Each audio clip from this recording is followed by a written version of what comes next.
North East Lakiba media mi boina ngamkhaletana thagachari maramdi aikhogi ngasigi mi gi tang homde chatharliba adugumba yamna khogi manipur miyamda yamna chaitheng piraba amadi haurikliba naharon mayam ama punchi pikhamnaba amadi akhoi maruine nupi amoina mama amoina punamakna masa kainaba magi mapuroba kainaba punamasing si yenguraga luraba khogi wafam khudingmak akhogi wahang khudingmaki pakhum phangdraba matam amakakta ngasi arambai tengol amadi khogi manipur youth khudimangna yumdagi thoklaklaga akhogi iramdam manipur asibu kandaba yade haiduna ngasi angang sing mayam ama isa sing mayam amna tholakpa asi lawgadoriba mona thangaiba khongthang asi aigi motadi thamoigi manungda laiba makhol thoktaba adugumba kholaw amani aina masi miyam amadi manipur government amadi central government gi maikaidasu thamoidagi oina mama amoina haijaningi ngasi arambai tengolna asumna khongthang ama lorokpasida manipur government amadi central government yamna hakna loksilaga haiba ware lekpadaba akhogi apunbagi oiba adugumba youth ki oiba achauba khongthang amasida makoina miyang changbiduna ngasi tangdu leitadarana mikam yauna thalaba manipur asibu amuktang shanti hanjalambagi wakhal adu manipur government amadi central government ki anisina miyang kana changanjaningi maruina aina aroibda haijening basi ngasi aikoina wahang kaya amagi pakhum phangraba adugumba iraicha kaya amana ahin nungthil khaktana tumba chaba khangdana maruina aikoi mera paibi imaibel kaya ana ahin yarektana toiba ase lemna mangba leiroi maramdi ngasi isajingna toiba pose masi karigumba moina taliba sida waroisan achumba khongthang amada gamena miyang changaktaba targadi manipur da laiba mama oibi akhoi punamangna makha tana makhoi ga khusamnaga adugumba manipugi civil organization laiba punamak punsilaga akhoi amatto oina khongpham amada lepaga haiba akhoi apamba akhoi pandam amadi akhoi tungi angangsigi generation da lakadaba khudingma asi akhoina amatto oina leminaga khongthang asi longminagani haiga ai mafam matang asi da tension jare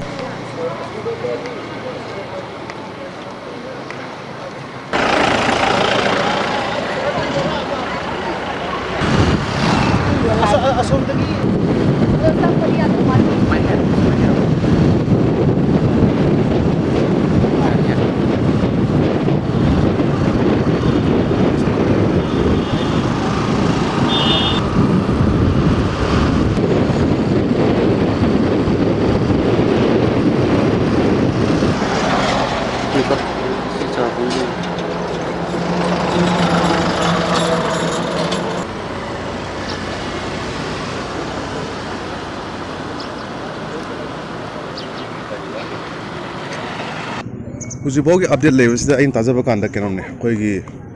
MLA amadi minister yauna 17 gumba traffic gumba lain hai aduga CM di yogtri na hai adu gate yamanina madugi verification chapchawade ai khangjadre du songi side main gate utras di sangtri na taji atop ministers cabinet ki yai makhoi dai Dr. Sapam Ranjan khoi gumba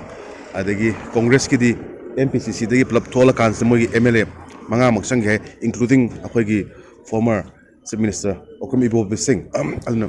sigi kanglagi manung dol khanari base kari khanari bino haibu di mayam generally oiba pot khadi akhoi gi ngarang haigre manipur gi matang da ade hujik leiba situation se chapchaba matang ama khananaba akhoi gi khudong sa ama lobuni haidna adogi manipur gi oire film sigi matang da arambai tengol initiate tor kan sida ngasi se mayam phaminda da yade akhoi machine misida khong thela kanda akhoi gi mi myam se lakpidi yadre MLA mantri myam kamai kai le malamdi lengak tu si moina lengak tu ni na noi gi lengak se krai sakha gi haibu gi pot ne ngasi leiri se matang tu cha rain kale malamdi manipur je huji thani pan hela bani toriba akhoi gi irang se adu ngasi de ultimately yam history ko ba akhoi kangla gi uttara sangne manung sida media le changan gi dre adu manung da live MLA ministers ne adu arambai gi members mi yankhai manga ung ne hebra amai ta je in ta ja bakanda adu gi to kan se huji kanna ofum kanna ba discussion hore ne ta je अतोपा peripheral area दा नागामपाल उरिबोक थाइबनसु अरामबाई तेंगोलगी मी ma'am हाइतारेने या हाफे यामे अदो म्याम plug ngaihori meeting सी का outcome अखोइन हुजिक पामजरी सी मीटिंग की आउटकम सिना मणिपुर की ओइबा लेबाक सी की ओइबा कम्युनिटी सी ओइना खितंग फहनबा the way forward हाइजब तारे अखोइ नॉर्मल सी हलालकपा इकोनॉमी चाखोट हनबा अमदि खुनाय सी मपांगन खनबा अमायन तौबा मीटिंग अमने माइन ताजे माइन ओबसु तौगदरिबा मीटिंग से कोई पॉजिटिव रेस्पॉन्स लाकनी है ना खनबी ब्रांच का करी एक्सपेक्ट तोबी आई मोटदे अखोइ एक्सपेक्टेशन क्या थमदबसु पै but we have to be ready for the bad expectation होय एक्सपेक्टेशन याम वान थमर कान से अदुगी एक्सपेक्टेशन दु यौद्र कान द नुंगाइत पेन द म्याम लई हाइज तारे अदु अरामबाई तेंगोल तगिदी थाजर म्याम थम तागसु करिगुंबा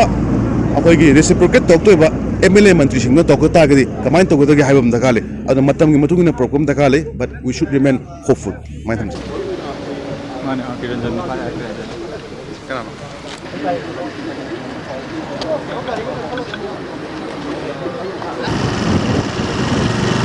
Ngasigi mayam on manipur gi oina tawriba meeting se seida ija inau langakpa mayam su yauri lebagi mayam su lai ko tawriba issue se iben mayam problem obe issue ni na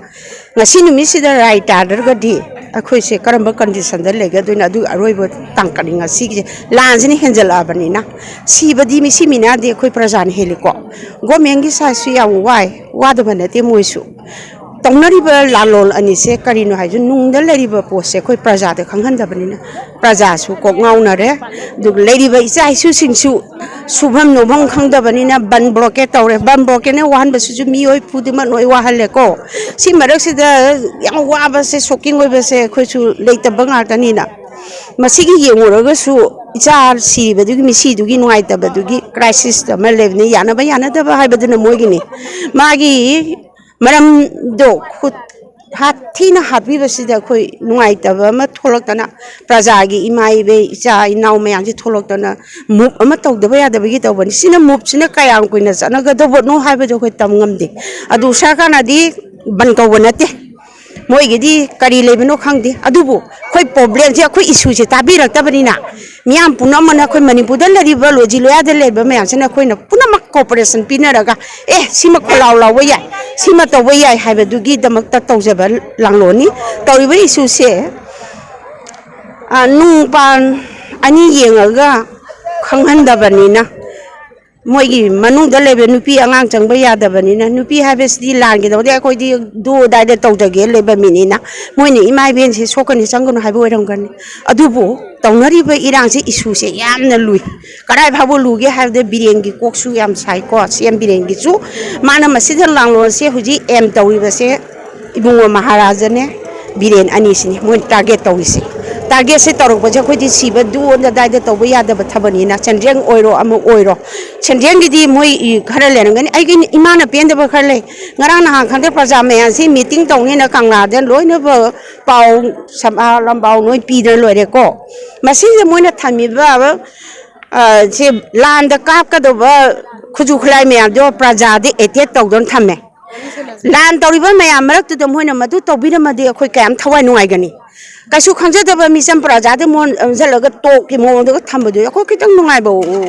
nungai jade ko masi solution se akhoi praja ga मोइगा तौनब नते तौनरिबा लानो से अखोइ प्रजा खुदिमो जे छिबा तारे न नोइ थौना रखवा गातने अदुबो आई सिदे काहेने आई मखा सांग न हाइजबा से